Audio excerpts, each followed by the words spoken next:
Hello, everyone, and welcome to Global 360, the webcast produced by the Washington Diplomat, which has been the premier publication of the diplomatic community here in DC for 25 years, over 25 years. I'm the managing editor, Anna Gawel, and here's my co-host, fellow journalist, Eric Ham. Hello, Eric. Hello, everyone. Good to be with you. Good. As we maintain quarantine and social distance. We're good distance. Yeah, yes. We're like miles apart from one another. Miles apart, but close virtually. But I might change the intro to, instead of 25 years, I'm gonna start saying a quarter of a century, because that just sounds like it's got more gravitas. Or a quarter of a century to Diplomat. That might age me, but so I have been with the Diplomat for quite a number of years, not quite a quarter of a century, but Eric, you have been a political analyst and political junkie for a number of years. I'm a baby. Baby steps, baby. Baby, but experienced baby when it comes to politics. Well, so even in those baby steps, I'm sure you've seen a gazillion political polls, rankings, surveys, every second of every day. But you sent me a very interesting article ranking not just President Trump, but all world leaders on their response to the coronavirus pandemic. So I thought that would be an interesting place to start. Eric, why don't you tell us a little bit more about that poll? Sure. Here in the United States, of course, when crises happen, of course, we always look at polling data. And typically what will happen is world leaders, lawmakers, their polling numbers will tend to go up, because what happens is Americans will rally around their leaders because it's a symbol and symbolic of rallying around the flag. And when this virus broke out and people began to become infected, we saw President Donald Trump's numbers actually rise somewhat. And of course, we began to look at other leaders around the world, countries who were equally ravaged by the virus. And of course, their numbers began to go up. The difference is President Donald Trump's numbers began to actually come back down to earth, and they pretty much remained there. And when we look at other leaders, such as the Prime Minister of Italy, the Chancellor of Germany, the President of France, their poll numbers have skyrocketed, and they've stayed there. When I say skyrocketed, I mean their numbers have jumped as much as 20 points. So for example, the Prime Minister of Italy, his numbers went more than 25 points. Chancellor Merkel, who's always enjoyed high approval ratings, not only just in her home country, but also globally, she's hovering at around 80%. And French President Macron, his numbers are above 50%. President Donald Trump's numbers initially went up, but now they're down. And not only are they down, but even other Republican leaders are seeing their numbers beginning to crater as well. And so now what you're seeing is the president's numbers going down, but even in individual states, for example, you take the state of New York, which has been the epicenter of this COVID-19 crisis. Governor Cuomo's numbers are actually on the rise. In fact, there are many who believe that if he's not going to be the Democratic presidential nominee, he should at least be Vice President Joe Biden's running mate. And that's just how popular he is right now, because there's so many people who believe that he has handled this crisis with the leadership and with the rectitude and the calming factor that many would like to see from a world leader. And we're seeing that across the board with many leaders around the globe. But again, President Donald Trump is always seen as the odd man out, and this polling data is no different. Well, it's interesting that you mentioned Andrew Cuomo, because I was reading one poll today. Of course, I mean, his like you said, his poll numbers for New York are sky high, versus if you poll New Yorkers for President Trump, it's quite the opposite. But even just today, I believe he did an interview recently with Axios, where he admitted responsibility. He said, you know what, I wish I had blown the bugle sooner when he was pressed on whether he acted too late. And I think this gets to the larger polling that you mentioned, where there are some common themes that are emerging, not just here in the US, but among the world leaders, which is the leaders that seem to be polling higher kind of have this themes of consistency in terms of their message, transparency, accountability, and kind of they have an aggressive action plan that they implemented very early on. So as you were mentioning, Chancellor Angela Merkel, I think what's really interesting, there's been a few articles about how female leaders around the world have all polled very highly. And of course, you get into kind of dangerous territory when you start to apply generalizations on female leaders versus male leaders. But you know, the pattern has been quite striking. So just to give a few examples, the first one that I read about was actually Prime Minister of small island St. Martin, who she tweeted, simply, period, stop, period, moving, period. I mean, that was about as blunt as you can get for a non-Trump tweet, I think. But you know, obviously Chancellor Merkel has not been quite that direct, but you have a similar sense of where she's appeared and, you know, very calmly yet said up to 70% of the country might be ultimately infected with the virus, which sounds terrifying.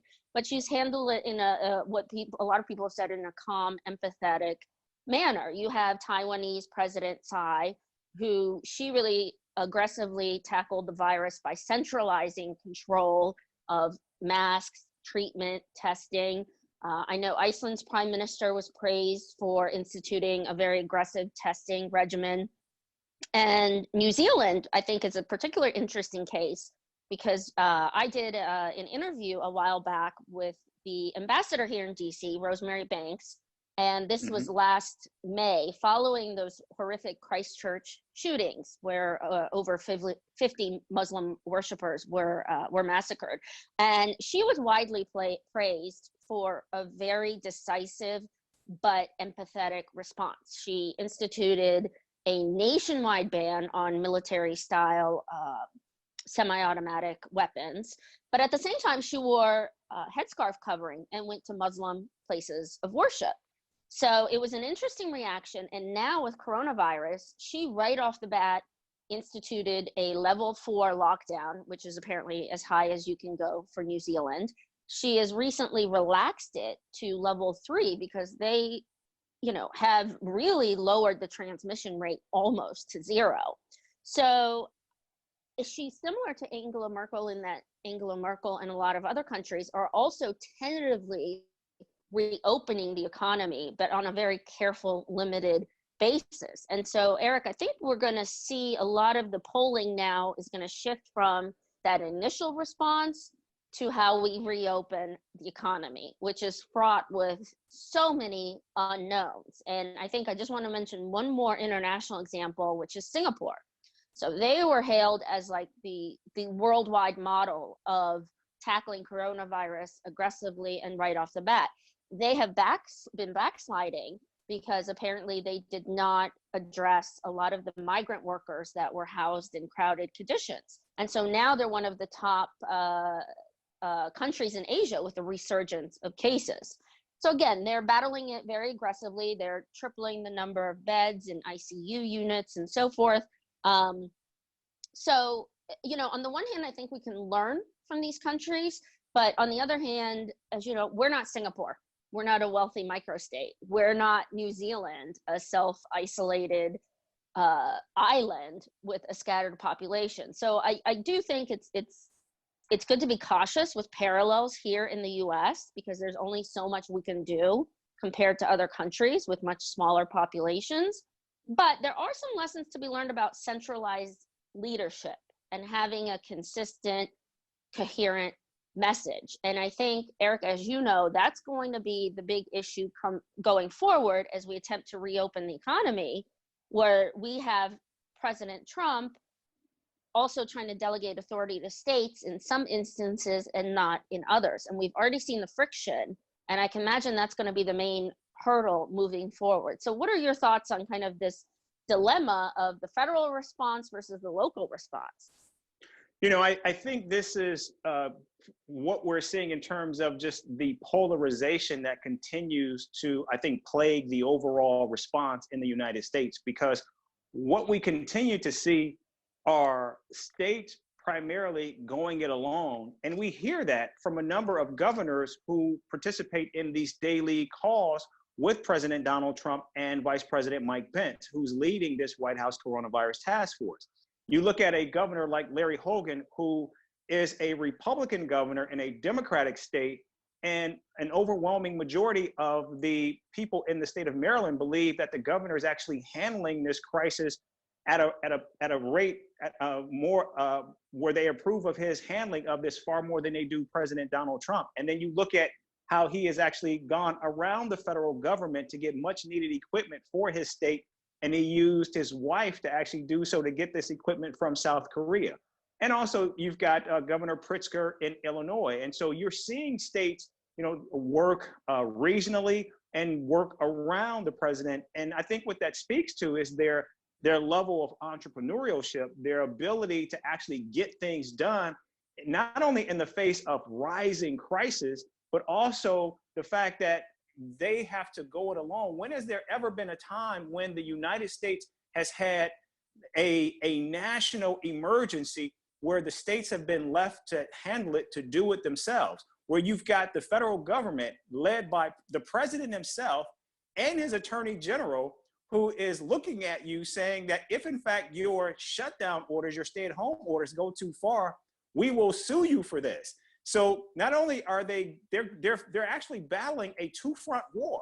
They're trying to keep the virus at bay, keep it from growing within their state, at the same time dealing with a mercurial president and his surrounding supporters who are looking to attack them at any opportunity.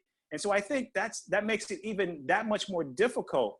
And also, too, I want to be clear to our viewers, our listeners, we're not saying that women are doing this better than men. What we're saying is, because of course there are male leaders who are certainly being very successful in confronting this virus.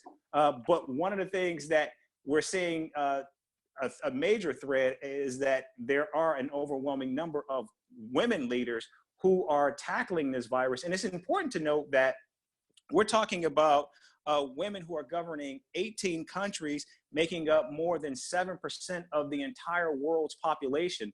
And that's an amazing responsibility. And I think what it's doing is it's shaping the narrative, it's shaping the landscape and how we actually confront crises, but also how countries engage and interact with one another. So I think we're seeing so much as a result of this virus that's putting more on the table that now we have to think about and talk about and address that perhaps we weren't doing prior to COVID-19.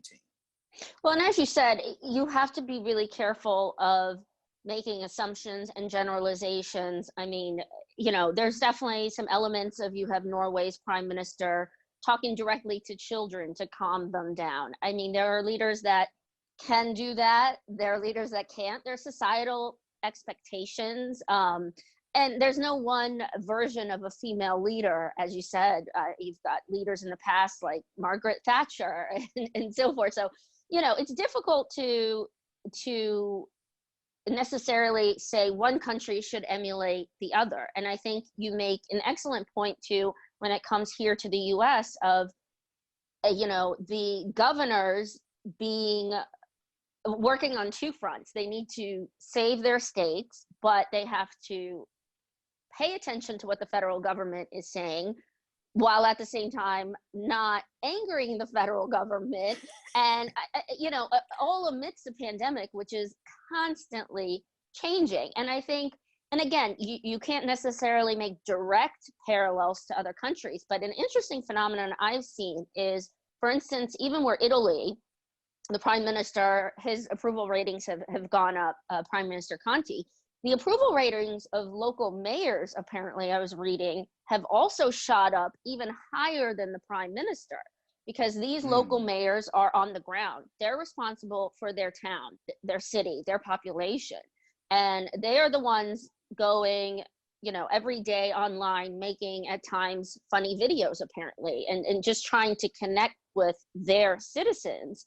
And in a sense, when you're there's always kind of a difficulty in having a national response, regardless whether it's the US or another country, some better than others. But you see people latching on to their local representatives. And like you said, I mean, I live in Maryland. And so you see that here, where we have the news where one day President Trump said, I have ultimate authority over the states. A few days later, when he issued guidelines, he said the responsibility lies with the state. A few days or a week after that, Governor Hogan got 500,000 test kits from South Korea. And there was some friction there again with President Trump, where it seemed like the governor said, okay, well, you said we had to do it on our own, and we went ahead and did it on our own. And I mean, this is going to continue to amplify. And on the one hand, though, you get back to the lack of clear messaging. But on the other hand, you have 50 states. I always used to describe America to a lot of diplomats as 50 different countries. I mean, they are very individual. It's not so different than the EU. And every state is in a different level of the pandemic. So we can't necessarily expect Idaho to respond in the same way that New York does. So this is a real push-pull of where the federal government should step in and be more forceful versus where it does say, listen, it's up to you. You know what's best for your own state. And there are no easy answers, to that. I like the point that you make when you say you tell diplomats that these are like 50 individual countries, and in so many ways you are so right. You're spot on, and not only are they so vastly different from one another, but also just culturally, politically. I mean, imagine being in a place like Mississippi, and then going from Mississippi to a place like Oregon, and if you're a diplomat. I'm sure not only you, it's a little culture shock involved. Right. Yeah. It's like totally different places. And so it could totally come across like I'm in a completely different country. You all cannot be governed by the same set of federal rules because things are so vastly different. And this virus is actually playing out, and it's showing just how vastly different just even the topography is in terms of like how spread out a place like Wyoming is, and how densely packed a city like Detroit or New York is. And of course, that's having an impact on how states are actually addressing the issue. In fact, look at what the major fight now between the states is this comment made by Senate Majority Leader Mitch McConnell about bankruptcy. And you've got states like New York, that's a donor state. And then you have a state like Kentucky, where Mitch McConnell is from, and they're a welfare state, meaning that they receive far more resources from the federal government than they put in. New York actually puts in far more than they get back. But then you have the Senate Majority Leader telling the governor, well, your state should just go bankrupt and we should not give you a federal bailout, even though you're at the epicenter of a global pandemic.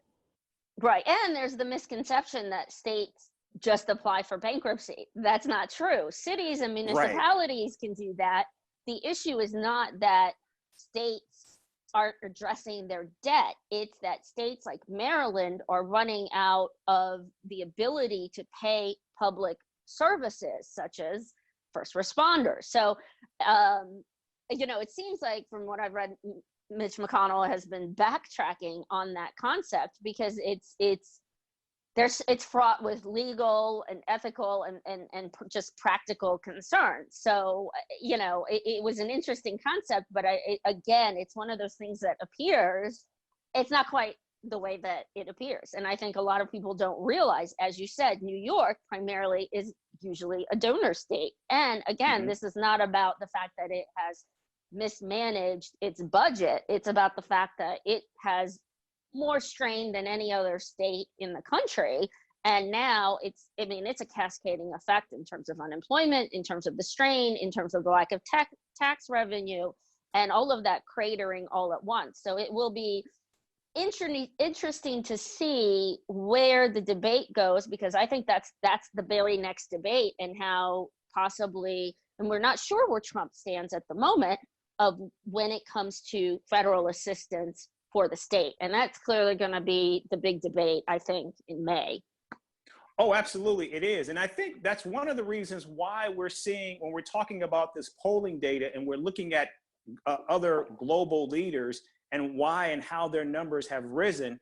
And you talk about how if you go beneath or you go lower to some of these local leaders, how their polling numbers are actually on the rise just as the national leaders. Whereas in the United States, typically that is something that we have seen happen. In fact, if we go back to 9/11, which we talked about when we first kicked off our inaugural episode, people rallied around the president because there was this sense of national unity about what was happening. And so it was like we were all Americans, and it was like you set your differences aside because it was at that point where the entire country was in need. And right now we're looking at where the United States has crossed this major milestone. 1 million people confirmed with COVID-19, more than 50,000 dead. And rather than there being this national effort to confront this virus where you have all 50 states being supported by the federal government that would normally be leading such an effort, you have the individual states operating in a very individualistic manner because they have to fend for themselves, because the president is saying, I'm a wartime president, but you go out and you lead this effort and I will back you up, which is something that's unheard of.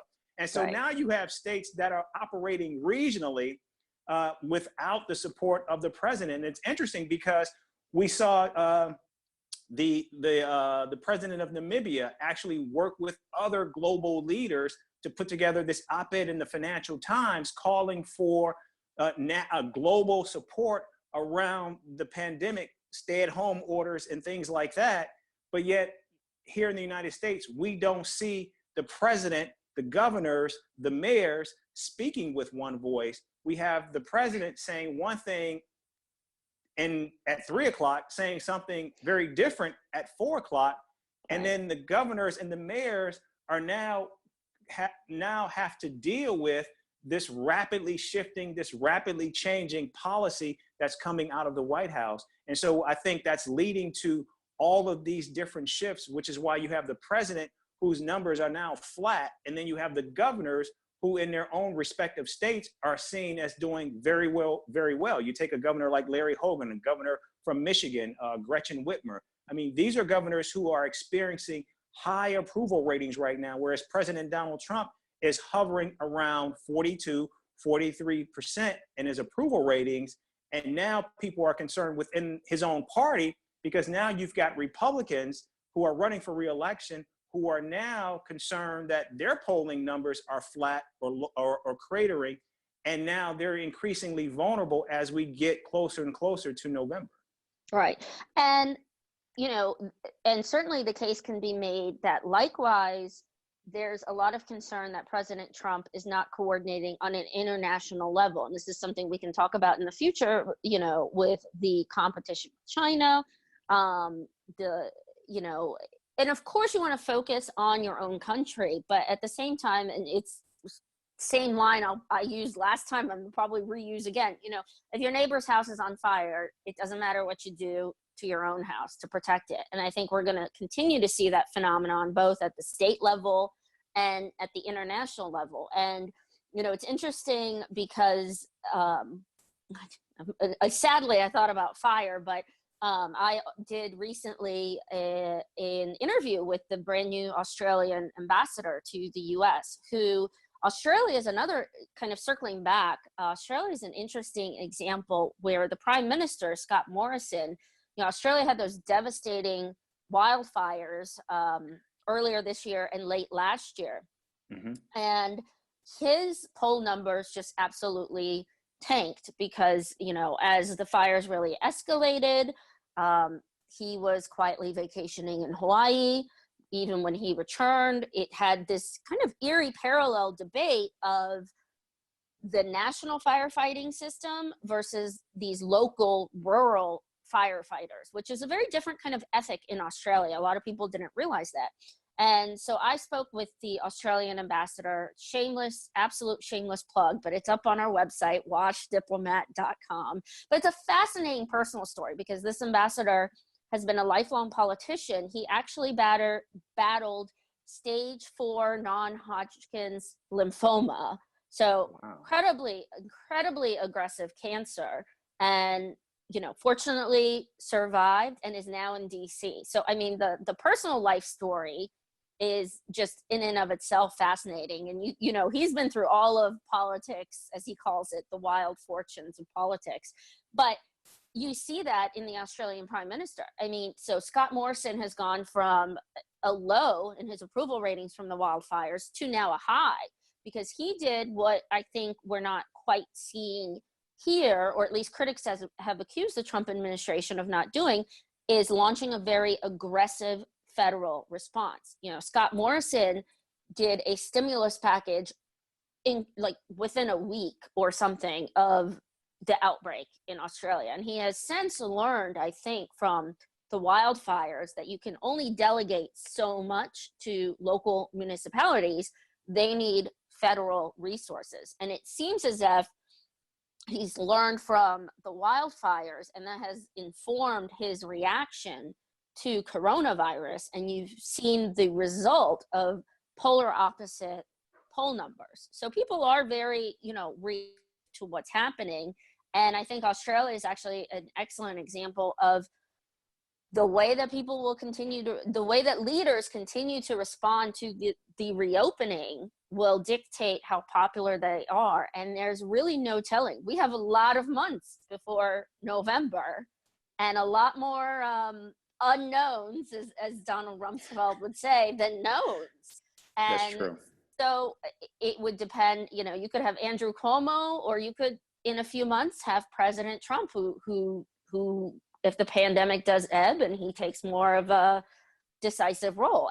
But you know, there's no way of knowing at this point. So it's such, I mean, it's just a difficult situation, but it's going to continue to give us many more webcast topics for better or worse. But so this is my not so smooth segue into at the end of each webcast, we are also going to go very local and on a more lighthearted note of talking about some of the international cultural events, which is something at the newspaper that we always kind of pride ourselves on. So during each webcast at the very end, when we're done talking about all the hard, difficult stuff, we will highlight some local events, which unfortunately, of course, there's really nothing going on locally that you can physically go to, but so many museums and embassies are adjusting to, just as we are, digital life.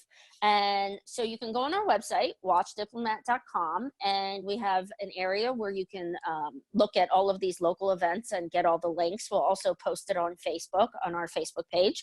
But just a few highlights I think are interesting. So the Czech embassy just launched something called Check That Film, very clever, spelled like the country. And it's basically a film festival that runs through June 7th.